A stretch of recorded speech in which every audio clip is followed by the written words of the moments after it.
I'll take it directly without further ado. So thanks, Gabriel, for taking us up to this part of the presentation.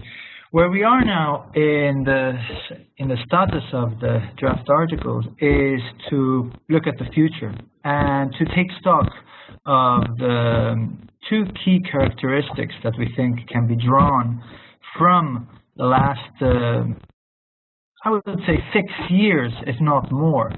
And Gabriel and I have identified two key characteristics. One, as you can see in this slide, is the uncertainty in relation to the forms that the draft articles could take.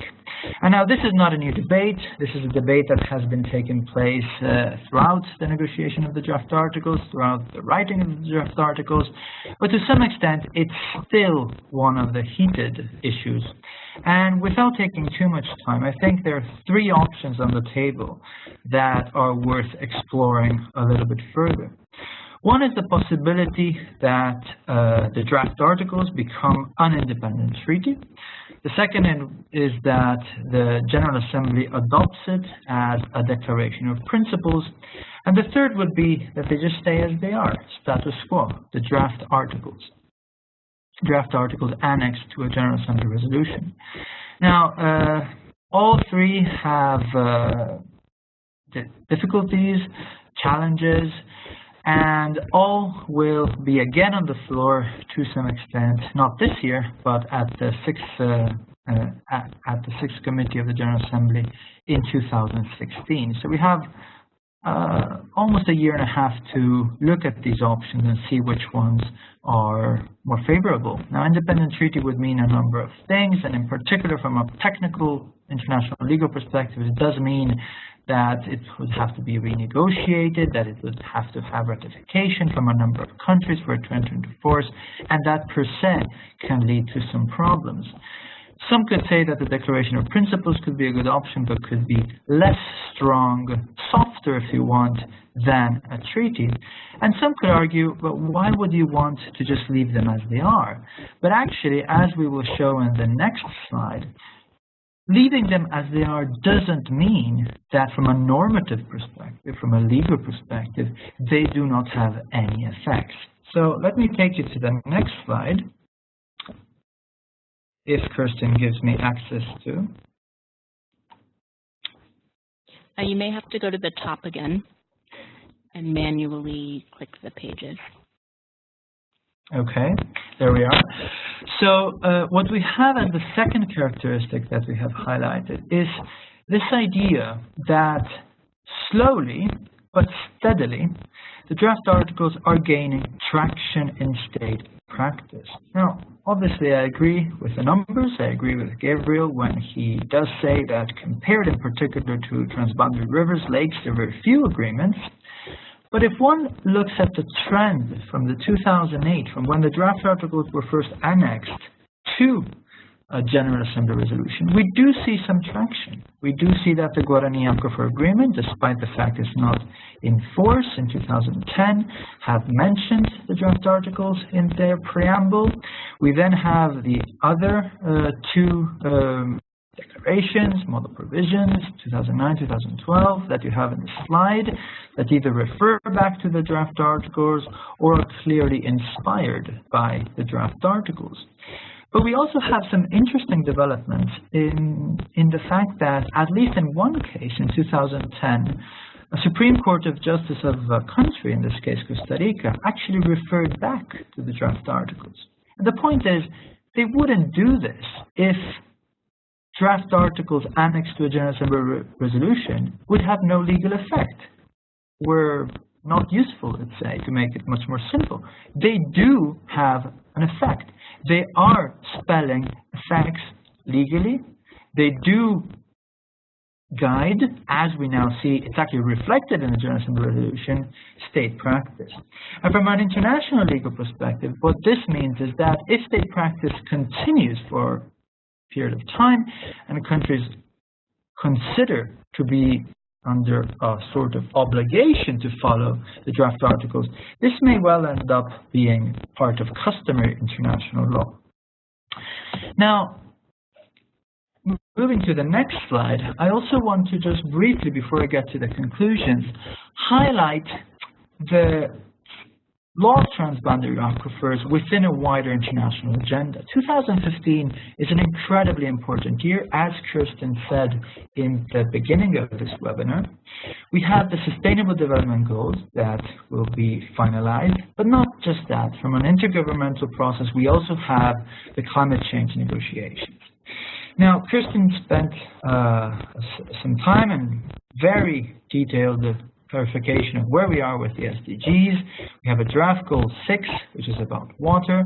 And interestingly, we have target 6.5 that, while it doesn't refer to transboundary aquifers, it does say, and you have the quote on the slide, that IWRM has to be implemented at all levels and through transboundary cooperation as appropriate. So there is a role for transboundary aquifer management for the draft articles to be played implicitly, if we want, in the SDGs.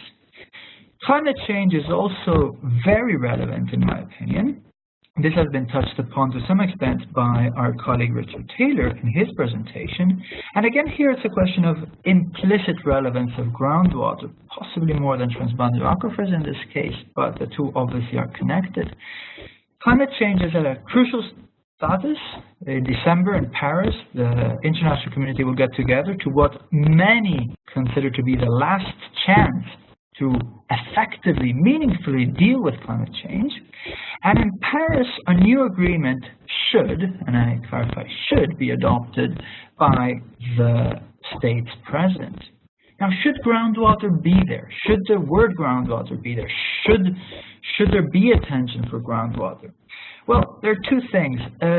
It may well be that groundwater, and in particular transboundary aquifers, will not be present as a term in the agreement.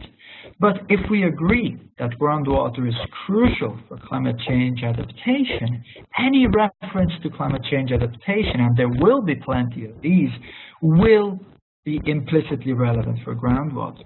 But even more importantly, climate finance, the amount of funds that will go, not just to deal with climate change adaptation, but also mitigation, will have an important role in further developing the IGRAC concept, but also the implementation of the concept on the ground. So groundwater within the climate change negotiations has a very important role to play, and 2015 is definitely a year to monitor and to take into account. This takes me to the conclusions, and I do apologize for the technical problems we have encountered. There are two key elements that Gabriel and I want to highlight. In terms of the recent developments, in international law, words don't just change randomly. I'm currently involved in teaching sessions on climate change, and it's fascinating to see how the negotiations, even in that field, work around how one word changes into another, and that can open doors, open pathways of cooperation, negotiation. So the fact that we moved from taking into account to as guidance is not just a technicality. It does mean something, and we believe it means something positive.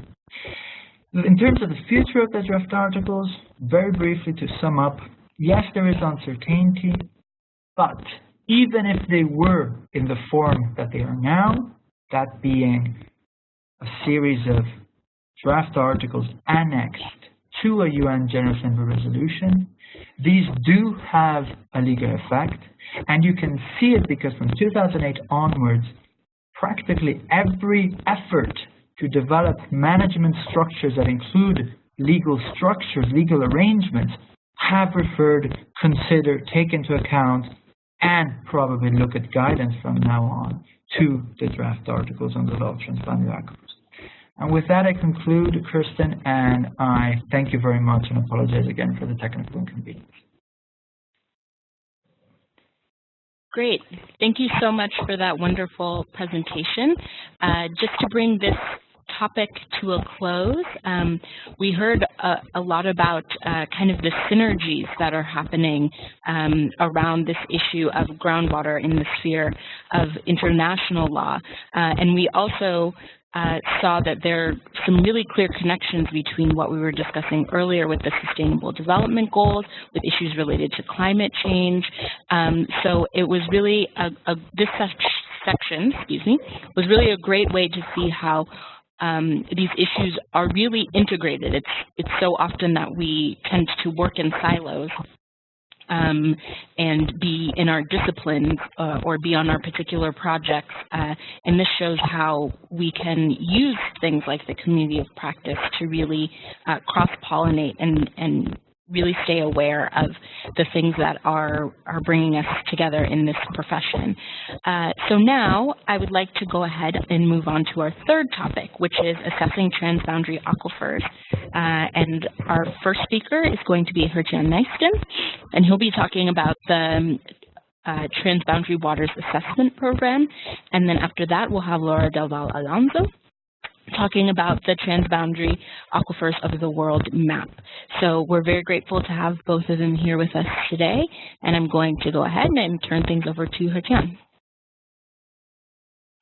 Thank you, Kirsten, for the opportunity to explain in a very brief presentation one of the major projects IGRAC has been involved in 2014 together with UNESCO-IHP. It's the TWAP program, which aims to be the first global baseline assessment of transboundary aquifers. TWAP is actually a 2-year program which is funded by the Global Environment Facility, implemented by UNEP and executed by UNESCO, UNEP and IGRAC. The project, or the program I should say, which is subdivided in 5 components, aims to perform a baseline assessment of all transboundary water systems worldwide. The 5 water systems under investigation are transboundary groundwaters, transboundary lakes and reservoirs, transboundary river basins, large marine ecosystems, and the open ocean. Sorry, I have to get the hang of moving to the next slide. The objectives of the Transboundary Waters Assessment Program are to take this first global assessment, and the reason why the GEF has funded this project and why it has been initiated by the UNESCO agencies is to have this baseline assessment to actually have an overview of the state of all transboundary waters, which aims to be a tool in setting priorities for allocating money or funding to future projects. So really creating a global overview to see where future projects are most needed. And a second goal of the TWAP project is not only to perform this assessment and provide these tools for prioritizing, but also trying to set up networks or formalize partnerships, as it's officially written in project documents, to perform future or to repeat these assessments in the future. In the project documents, it hasn't been specified at what time intervals the assessments should be repeated, but given the fact that they are assessments at a global scale, it is most likely that these assessments will be repeated, let's say, every 5 or maybe even 10-year intervals. And the aim to repeat the assessments is, of course, to see if reprioritization of funding is needed, but also to be able to monitor if interventions in the previous period have been successful. So to see if trends have been changed or positive trends have been maintained. In my brief introduction, I will focus, obviously, working for IGRAC at the groundwater component of the project. The goal for the TWAP groundwater component is, of course, follows directly from the goal of the TWAP overall project, and that's again to perform this baseline assessment. But there's a few elements which make, in a way, the groundwater component a little bit special, and that is the fact that this is really the first time that at a global scale we are trying to collect data in a systematic way, which will allow us to collect data which can be collected for databases and future analysis. So it's the first time we do this systematic analysis.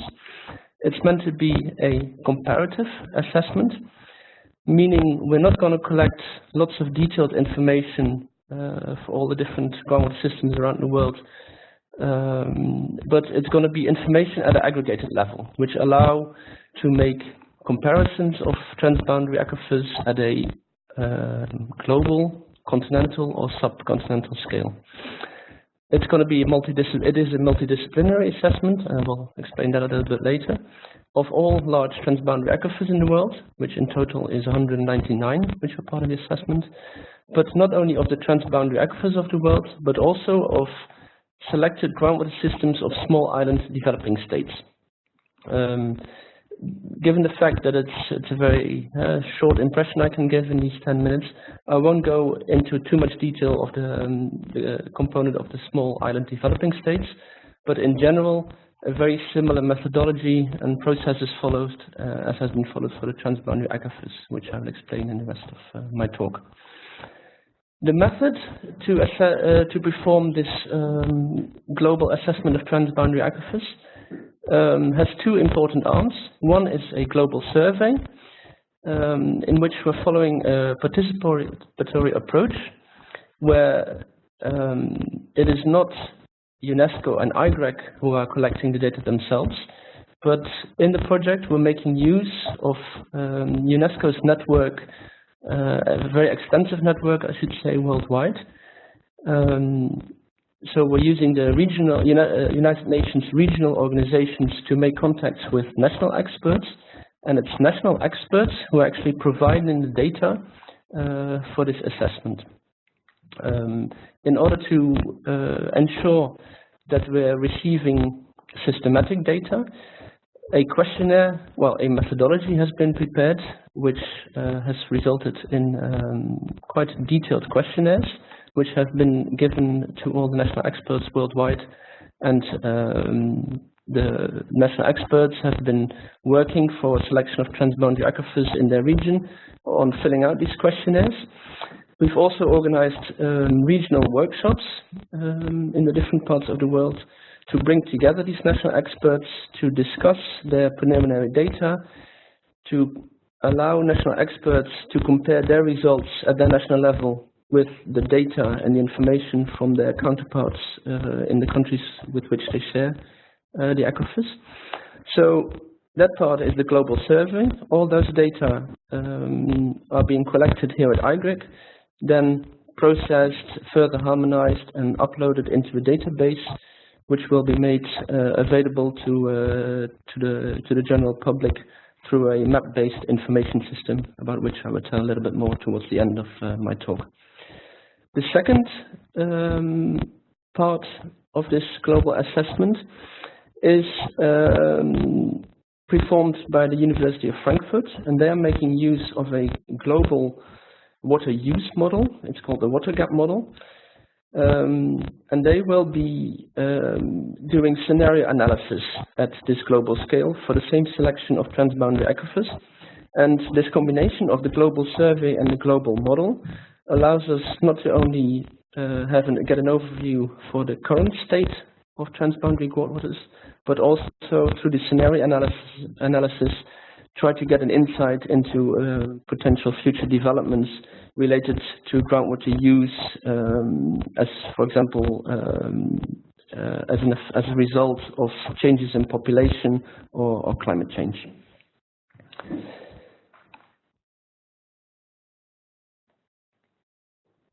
I will now briefly take you through the methodology of the talk. As I already mentioned, the assessment we're performing is a multidisciplinary assessment. It involves collecting data on hydrogeology. So for this, you have to think of the classical hydrogeological data on aquifer type, transmissivity of aquifers, depth and thickness of the aquifer. We're also trying to collect more visual or conceptual information, like conceptual cross-sections, and of course, a very crucial element, trying to really define the boundaries of the transboundary aquifers, which in itself can be quite a challenge. The second discipline we're tackling in the TWAP is environmental aspects, looking into mainly the groundwater quality, where we make a division between natural groundwater quality, for example, areas where the groundwater is affected by natural occurrence of arsenic or chloride or fluoride, and the other element on the environmental aspects is, let's say, man-induced or man-influenced pollution.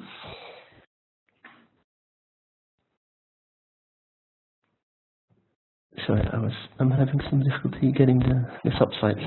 The third element is socioeconomic aspects. So we're not only looking at the underground, but also what is the water being used for. So we're trying to get data on water usage divided by domestic water use, agricultural water use, and industrial water use. And we're also trying to work out, by comparing the use of groundwater to the use of surface water or other sources of water, what the dependence of humans living on top of an aquifer is on the groundwater resource. The next element of the multidisciplinary assessment is the institutional aspects and legal aspects. So through the questionnaire, we're trying to get a simple overview, for example, whether there are any transboundary legal agreements in place, yes or no. We're trying to get an insight into the institutions related to groundwater management, and also an overview of the more regulatory policies and practices in place to manage groundwater quantity and to manage or protect groundwater quality. In collecting all these data, we're bringing together a huge amount of information, which has in itself the risk, when you do this at a global level, that you are creating an information overload. And to avoid this towards the final outputs, those sets of parameters and data which have been collected will be combined into 10 core indicators. The strength of indicators is that you kind of simplify your information, so it makes it easier to perform global or regional comparisons between aquifers. But another added value of indicator is that you create new information by combining information from different data. It's not possible now to take you through the whole list of indicators, and it's not the objective of this talk, but I've given here an example of one indicator, which happens to be a socioeconomic indicator, describing human dependency on groundwater. So by comparing the use of groundwater versus river water or lake water in an area, you get an impression on how depending the population is of the one resource, or whether they have alternatives. The assessment we're aiming to do is a global assessment, but at the same point I mentioned, it's only a 2-year program. So it is already a highly ambitious program, but in the preparation phase it was decided that it's not realistic to perform an assessment of all known 600 transboundary aquifers in the world to some level of detail. So there have been discussions in the preparation phase that there had to be more of a focus in the project.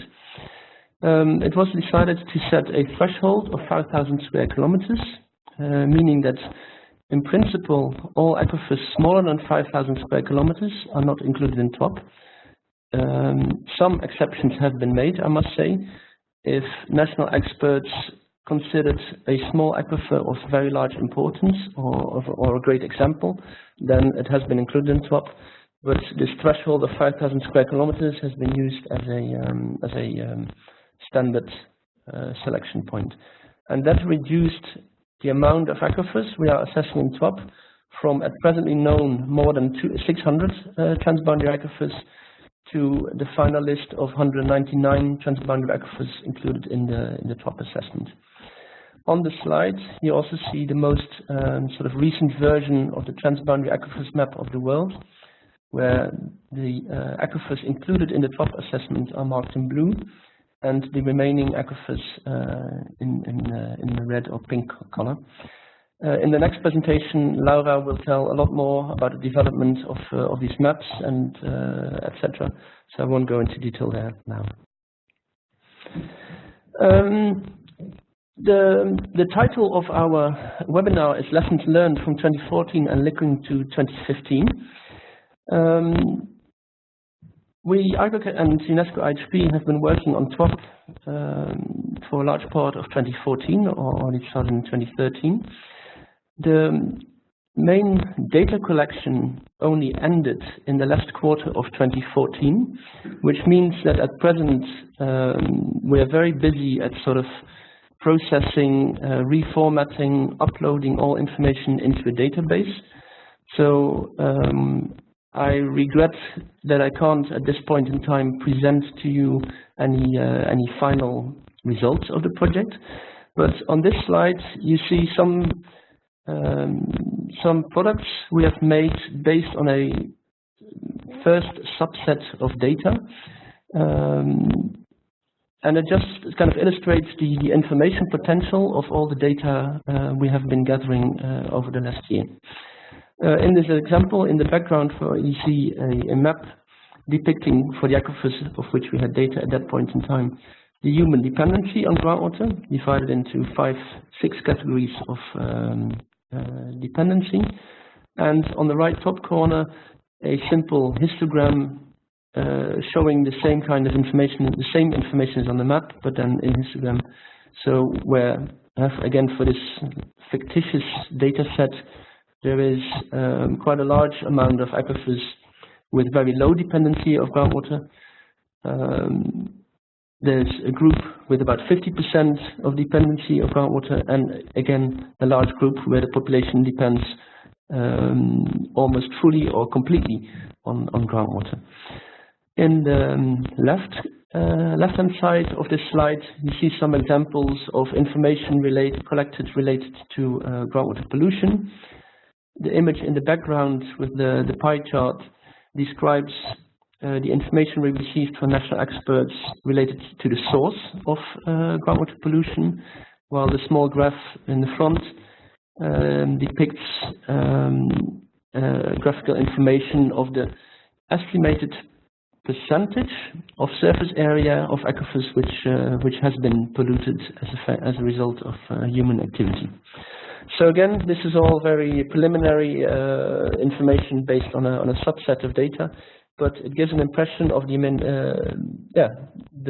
potential outcomes of this important program for 2015.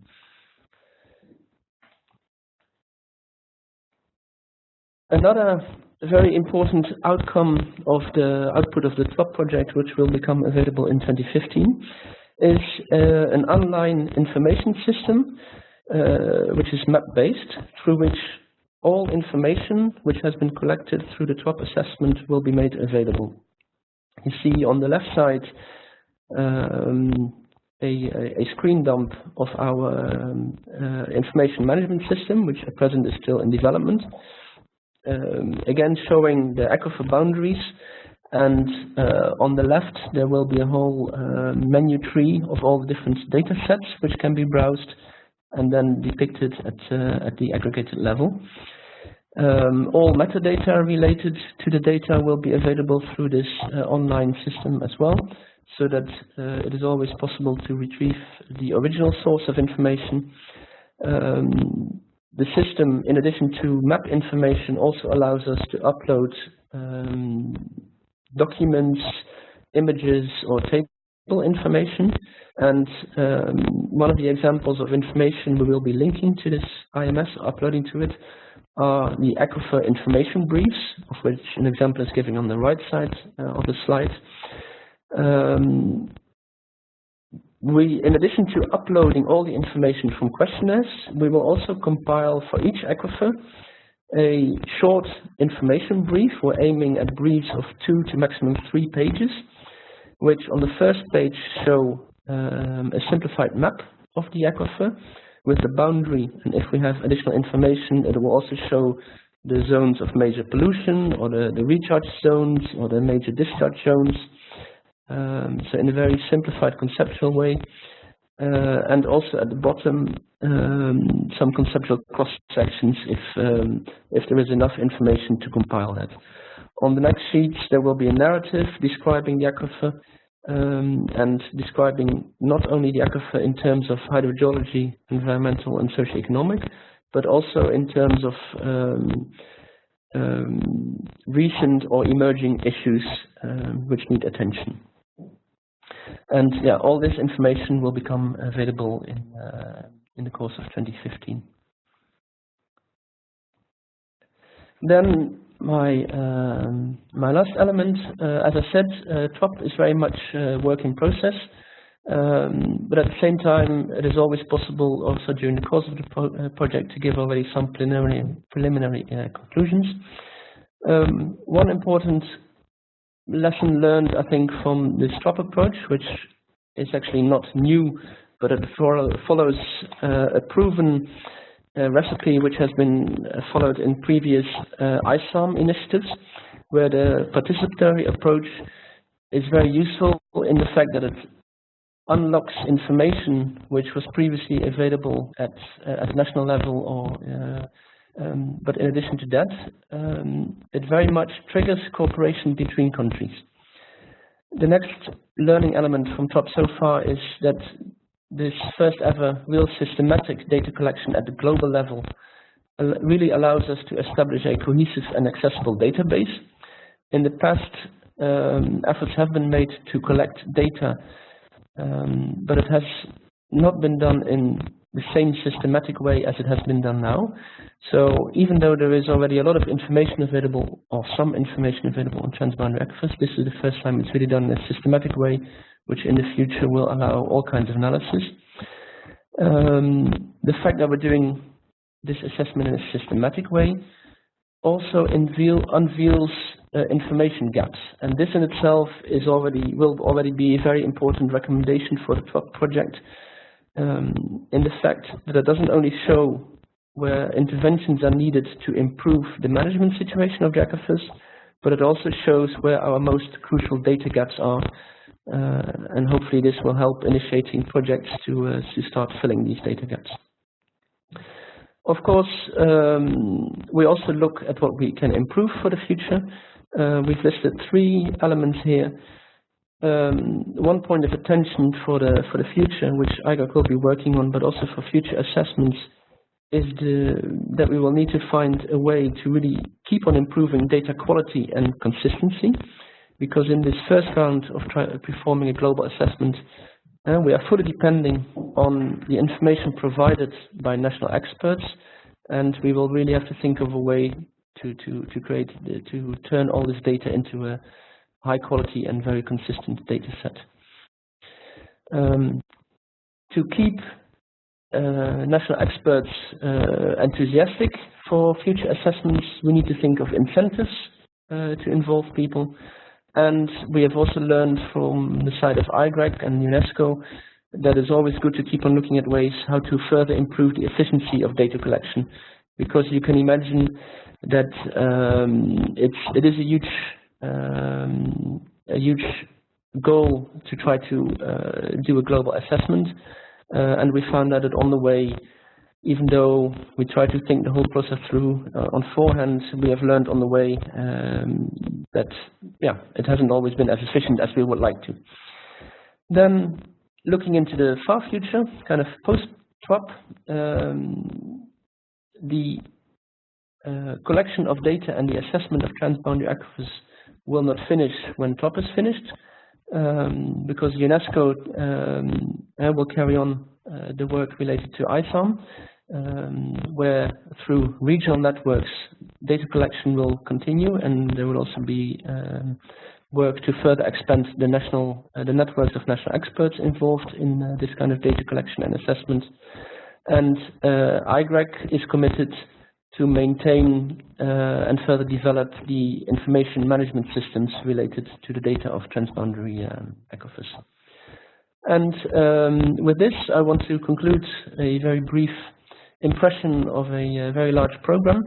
And on this last slide, I've listed 2 important websites where I suggest you have a look for more information, but also in about, let's say, half a year's time, those two websites will provide you the links to all the final outputs of both TWAP overall, so the 5 water components, and via twapislam.org you will go directly to the more detailed information on the groundwater components.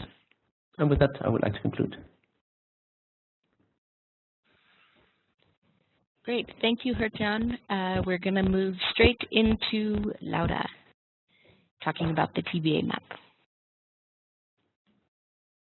Yeah. Well, good afternoon, everyone.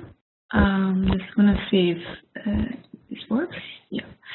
Okay, well, first of all, I would like to thank you, Kirsten and Stefan. Now that I'm the last presenter, for organizing this very useful platform in which we have the opportunity to present our project, what we have been working on very hard, and what will be the common challenges for 2015. So yeah, I think it's very useful. I'm just gonna talk hopefully very brief, because we will also have to have some time for discussion about the transboundary aquifers of the world map. Just to put in perspective, I'm just going to introduce, to talk a bit about the sources we use, the map updates, what will be the main improvements, or what we hopefully be working in 2015, and the far future. So why we are working year after year on this map? Globally, you probably already know, but just to remember, 97% of the non-frozen freshwater resources of the world are stored in groundwater bodies. And big part of these resources also stored in transboundary aquifers. So one of the objectives of this map is to raise the awareness on the importance of ground governance of transboundary aquifers in order to encourage further research and also to increase the assessments of transboundary aquifers, so that slowly we'll build up this global knowledge so necessary to start managing this important source of fresh water. Sorry. Kirsten is here trying to fix something. With the screen. Good. Thank you, Kirsten. Well, with this objective in mind, the Transboundary Aquifers of the World Map tries to provide the most up-to-date information on transboundary aquifers occurrence on the world, trying to get this global overview.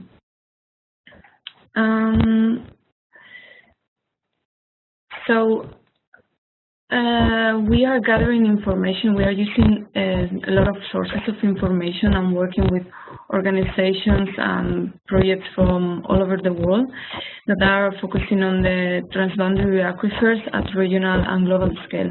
We are gathering information from peer-reviewed articles, but we are also getting information from global initiatives as ISAM that Geert-Jan also mentioned before, which is the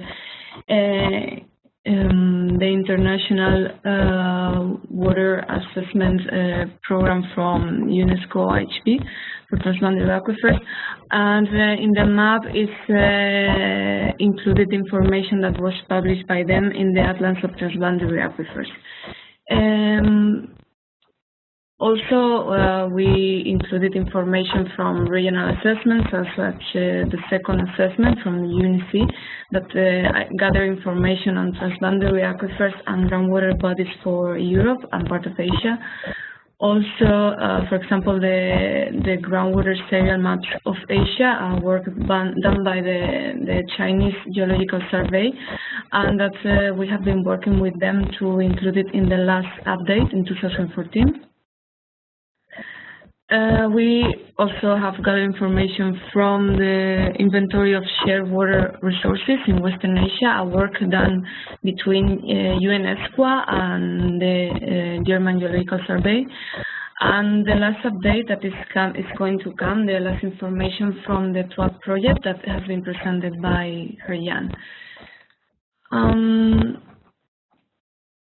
So all this information is helping us to build up the map edition by edition. At the current stage, we have about 800 transboundary aquifers identified. You have to consider that this is a living number that has been increased since the very beginning of this map. The first publication was in 2002, and in that publication, mainly there were just indication of where there was a possibility of the occurrence of transboundary aquifers around the world. So you can see I took as an example Africa, just not to overload with information. In 2002, in the first map, you just see that there are mainly circles, indicating the possibility of transboundary aquifers. And slowly we are gathering more and more information in which the transboundary aquifers start to shape up.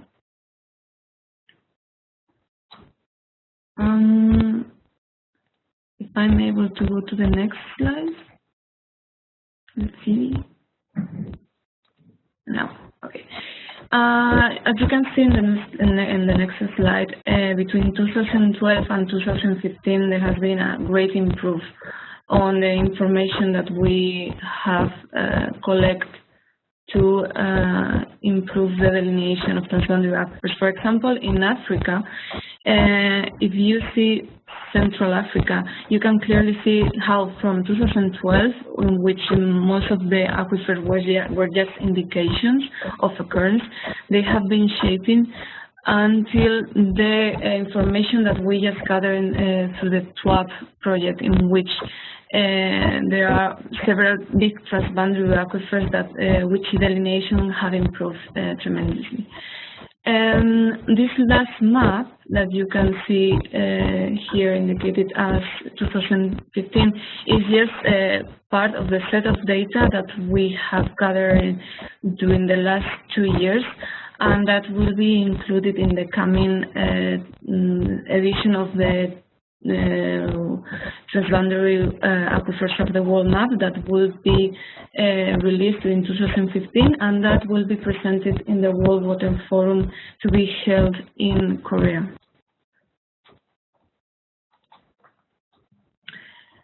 In this slide, I just wanted to present a bit what will be the typical workflow in which we do the updates. Basically, we are receiving information from countries and from projects. This information is compiled, and we try to do this per region. So basically, we create drafts per region that we later use to consult with countries. Sometimes, as Geert-Jan was mentioning, there are projects or there are initiatives that give us the opportunity to organize regional workshops in which country representatives, they can sit in front of these preliminary results and discuss and analyze the data. And in other situations, we just trigger cooperation between countries to see what's the quality of the information and to agree to try to harmonize the data we receive. This information later is included in the map, and in some cases, these regional initiatives, as for example, I just put an example here of the books from the ISAM Americas, the group that is working on transboundary aquifers in the Americas, and they have released, for example, already 4 books on transboundary aquifers in the Americas. So sometimes we have regional products that are very useful, and in any case we include all this information in the map of transboundary aquifers of the world. So this is a bit how it would look like the typical workflow in which we are moving every update.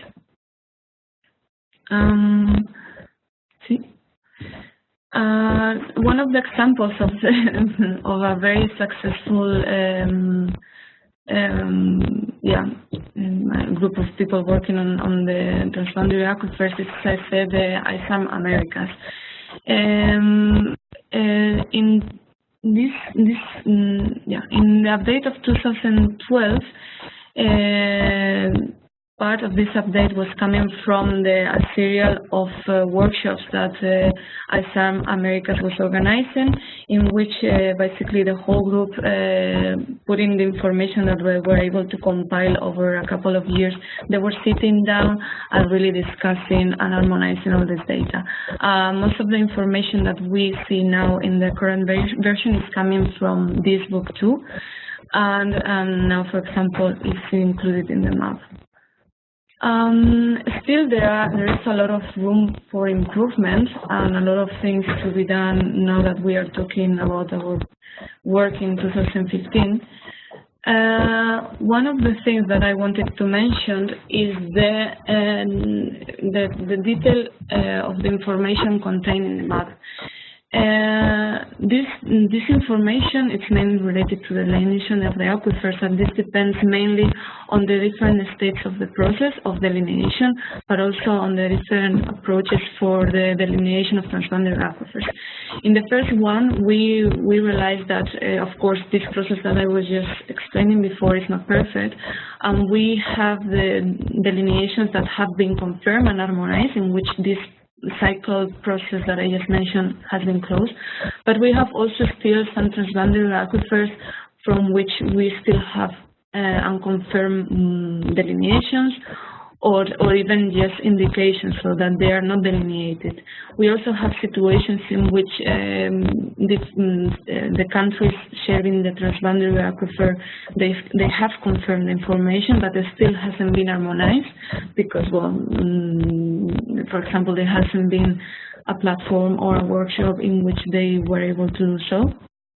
And there are situations in which a country has a lot of information and they provide a very detailed delineation, but other countries that also are sharing the transboundary aquifers, they are not able well, to delineate at the same detail the transboundary aquifer. So as you can see, there is still a lot of work to be done in the coming years to arrive to a better picture. Another thing that we will be working on is to give more information about the different approaches to delineate the transboundary aquifers. One of the first trials was from again the same group, the ISARM Americas. They have been working for so many years that they have really proposed many things. One of these things, in one of the books, they suggest four classes classification for the different approaches of delineation. They identified during their work that there were aquifers delineated based on hydrogeological boundaries, but also based on surface water catchment, grouping several transboundary aquifers located in one surface water catchment.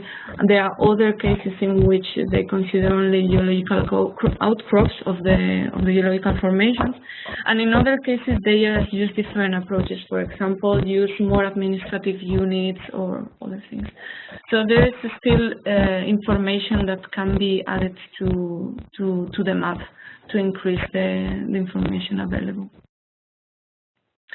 Something that we also tried to tackle in the previous version of the map was the overlapping between transboundary aquifers. In the 2014 map, we already indicate this overlapping, but still there is a lot of room for improvement because, of course, we always have the issue of how to actually represent the 3D of an aquifer. So, for example, how this overlapping, it's actually, so how is the vertical order of overlapping? And this is information that we are working on to see how we are going to include it in the coming versions of the map. And the third challenge that I wanted to mention is related more to the other information available on transboundary aquifers. I think Jan already explained give an introduction about what is being done on the transboundary water assessment program on the groundwater component. The idea is to increase the well, not only work on the delineation, which is obviously the first step, but also try to gather information available and try to identify these important data gaps. So to try to focus next projects in the areas which is necessary. So yeah, I just wanted to conclude with a bit our far future objectives, which is actually to go from these transboundary aquifers to actually aquifers of the world map. And the idea is to have this complete global picture, overcoming the limitations of the country borders. And we actually would like to invite everyone to share this dream, and hopefully through this and many other initiatives to start to work together to arrive soon to this full picture.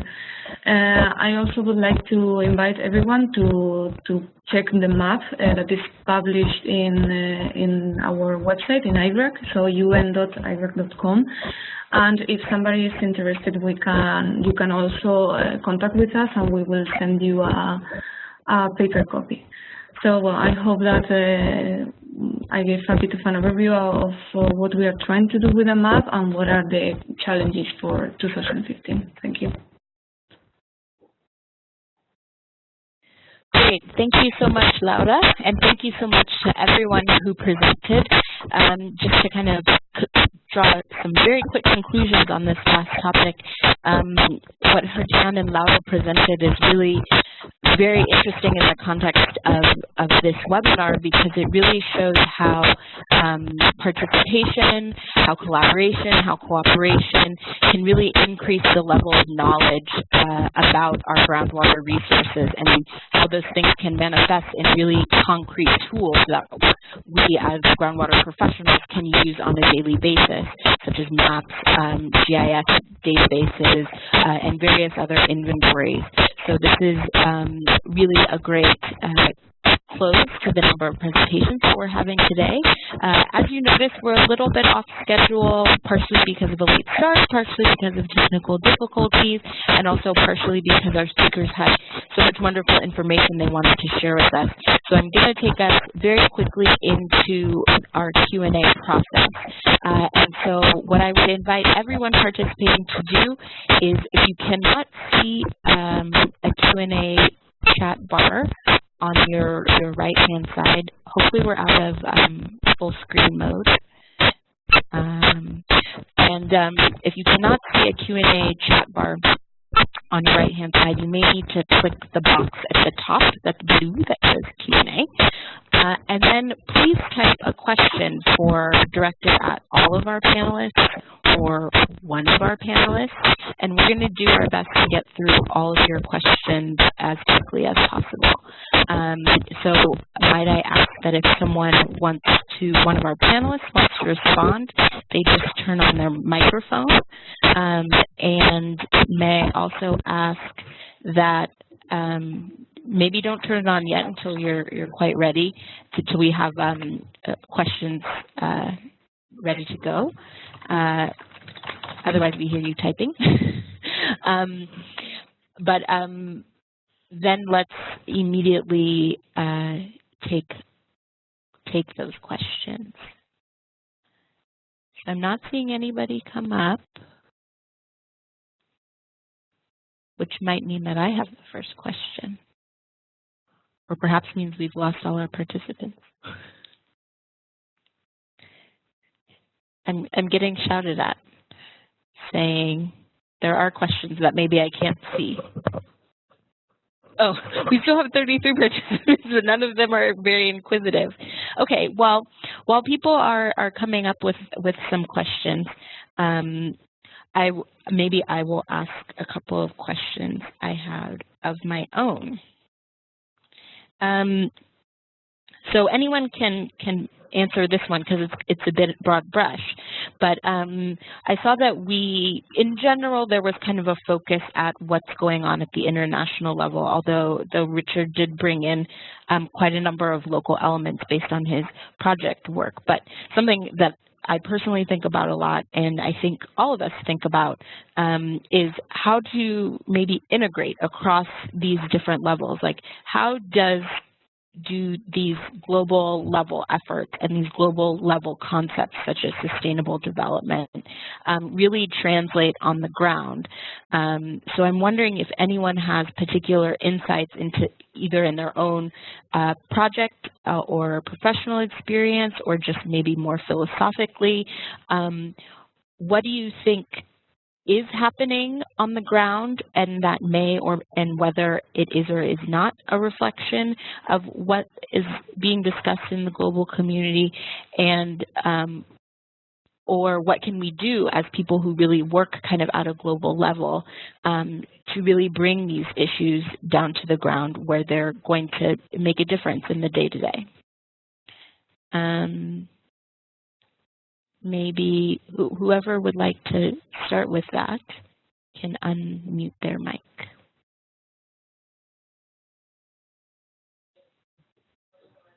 If I might maybe kick off, I think the top program, but also previous ISAM initiatives are excellent examples of how working at the regional level with national experts, rather than people in different parts of the world performing desktop studies about other parts of the world, how this approach through workshops and involving national experts manages to make the link, at least in terms of information flow, from the bottom, well, it's not quite the bottom yet, the national level, but at a lower level, towards the global level. And so I think ISAM initiatives and the top approach are a good example of how we manage to do things, get at least information from bottom towards the top level, the global level, which that in itself at top can hopefully also generate new initiatives. Well, first make available funding and generate new initiatives to solve some of the problems, but then indeed I think a very big challenge is to also make this work from the top down direction. So maybe just as a little bit of an opening towards a discussion.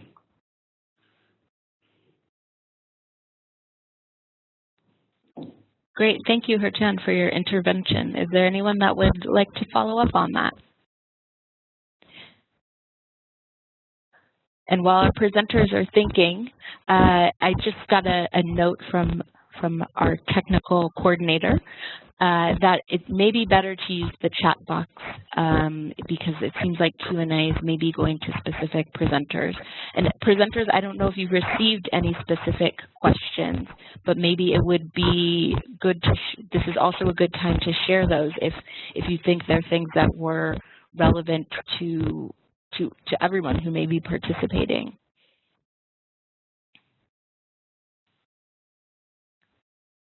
So going once, going twice for a follow-up on Geert-Jan's intervention. And perhaps going once or twice for more questions in the chat bar.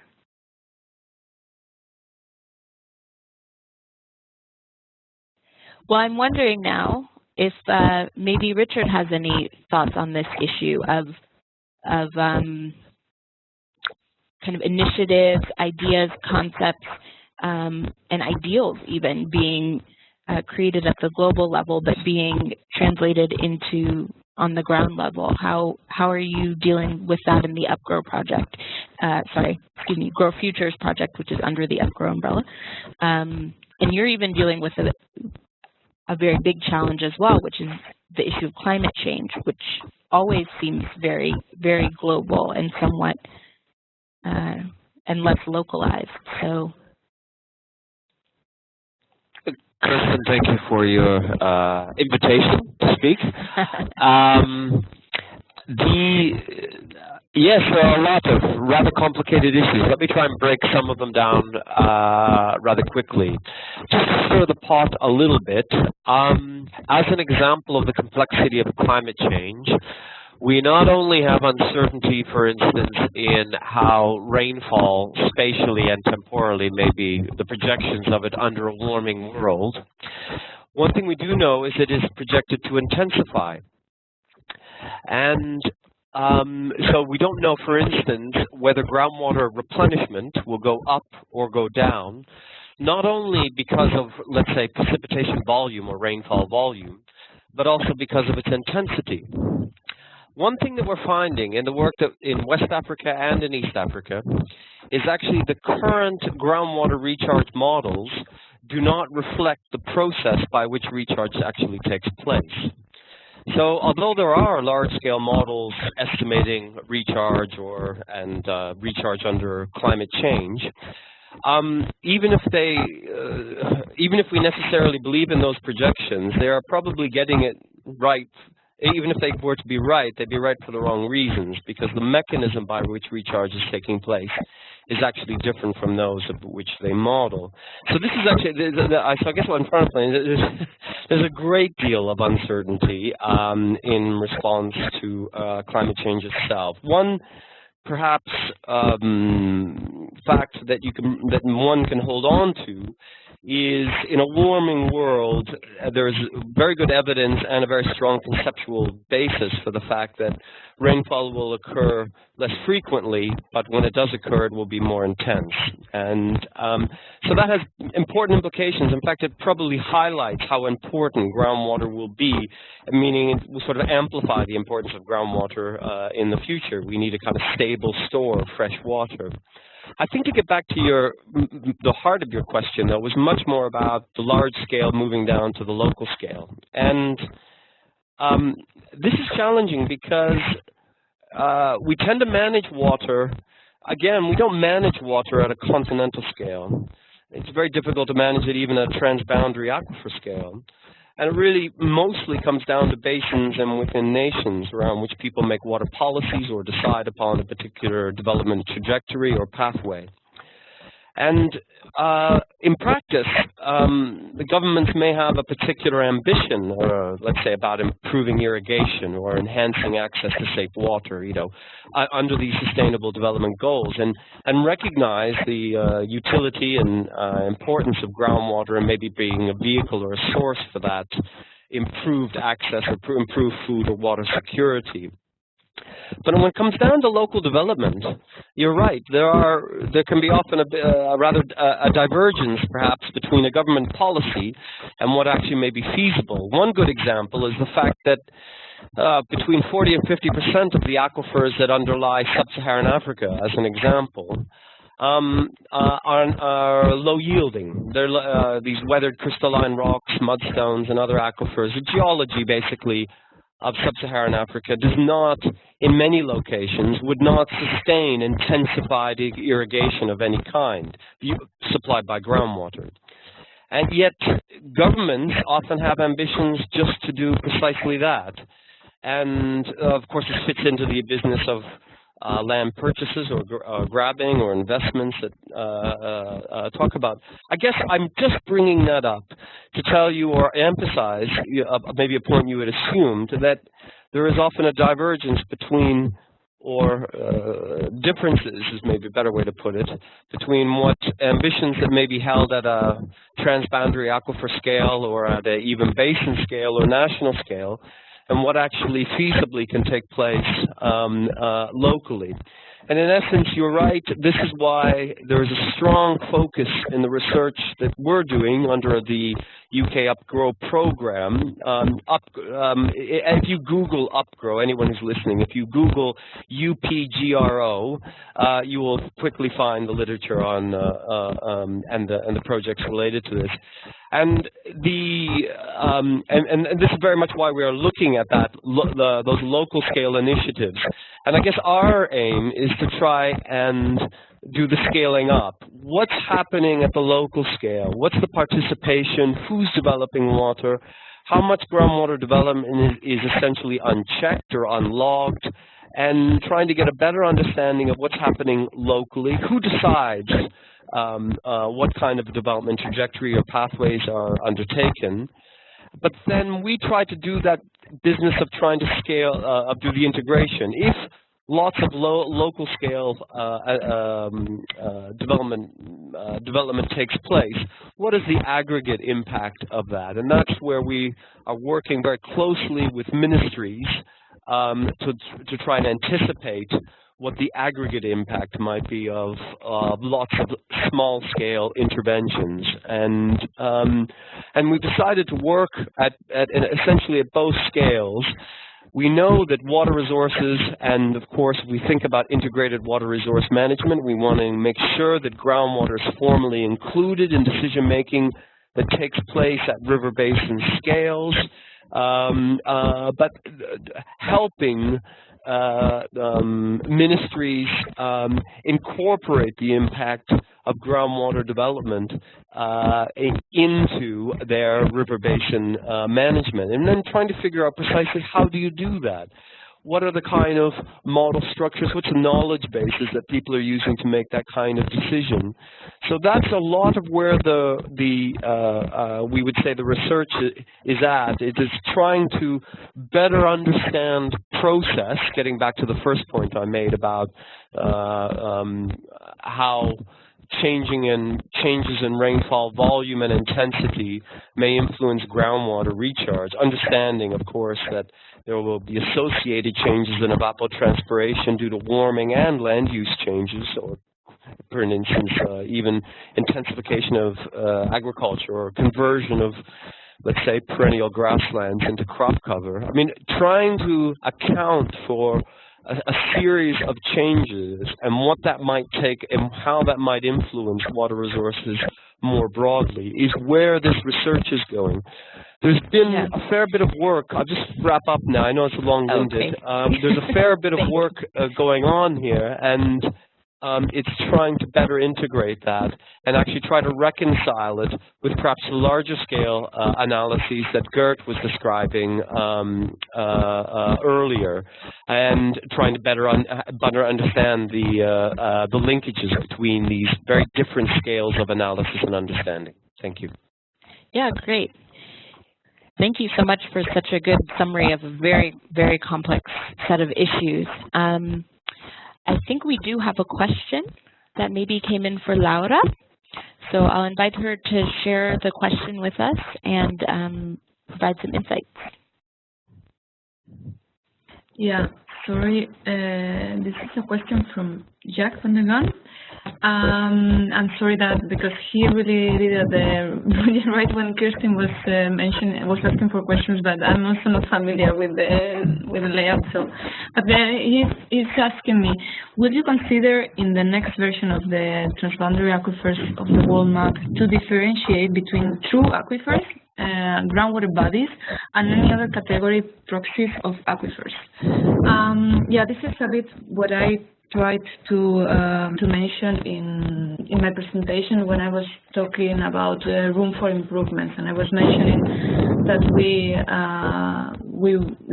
were thinking to increase the amount of information by trying to classify the transboundary aquifers into these categories. The groundwater bodies, they are already identified in the 2014 map, so that's we differentiate them. But then, as I said before, there is another let's call it types of aquifers that are related with the state of the progress towards the final delineation. And this is related more to if the aquifer has been confirmed or not by all the aquifer states, if there is enough information to delineate what type of information. Is this the information of an expert, of people that is working in the region since, I don't know, they have a lot of experience and they really know where the aquifer goes more or less. It's, I don't know, there is all type of information in which the aquifer is based, and you have to sum up all the process towards the final delineation of a transboundary aquifer. So you have all the I don't know, maybe possible problems that can be between countries, or the cooperation between countries, or other type of problems that affect this issue as well. And I agree with Jack that we eventually have to reflect these differences between the delineations in the map. And indeed, that's why I presented and introduced it as a challenge, because we consider it a challenge. One thing that we tried to do through the opportunity that the TWAP project was giving us is, because at the end it was kind of a consultation to the countries that were involved in the project, is to not only ask them information to actually arrive to these famous indicators, but try to also gather information on the delineations. So we were not only asking them to give us new information that could update the current map that we were having at that moment when the project started, but we also tried to ask them if they knew on what type of information was based that delineation that was provided years ago or that they are providing for this project. And even though it looks quite obvious, it's actually a step forward.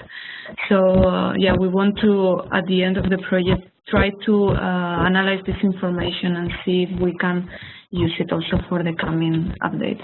But no, indeed, it's a very important, interesting question. Thank you, Jack. Great, and thank you, Laura. So we only have a couple minutes left, and I don't think I'm going to do a formal closure, but what I do want to do is just do one last question, because we had a question on transboundary assessment, a question on sustainable development, and let's just do one question with a short intervention on law. So, assuming that none of the law speakers have been sent a private question, and if so, please just activate your mic and jump in. What I'm wondering is if you could talk a little bit about the relationship that may happen between the draft articles, the model provisions that ANCA introduced, the UN Water Courses Convention. I mean, there was mention of the fact that maybe not all types of groundwater are discussed in each of these areas, and maybe in some very, very practical terms, you know, in terms of what this might actually, how this might actually manifest in the case of a single aquifer, if that's possible to discuss.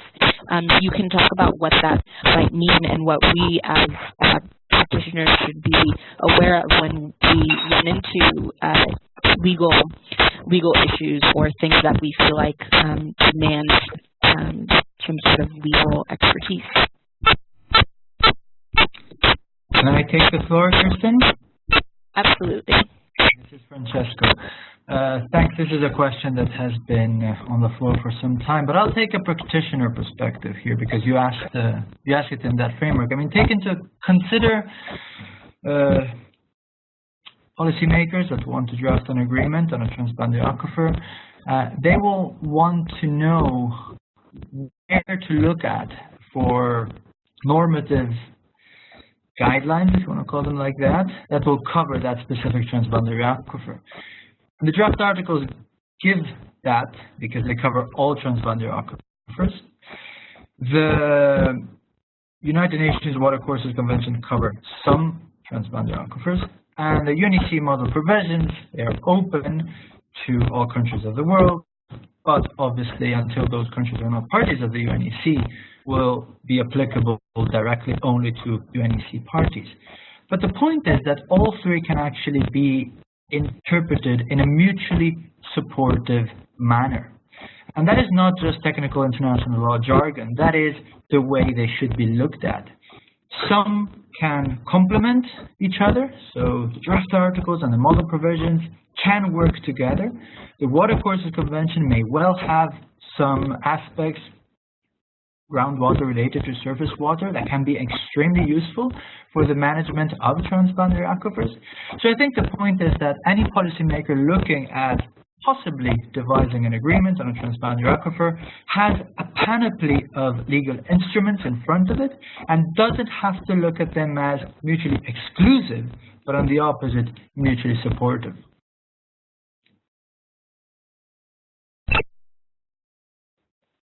Okay, great. Thank you. That's a really practical and useful summary about something that, yeah, can sometimes seem a bit far away from us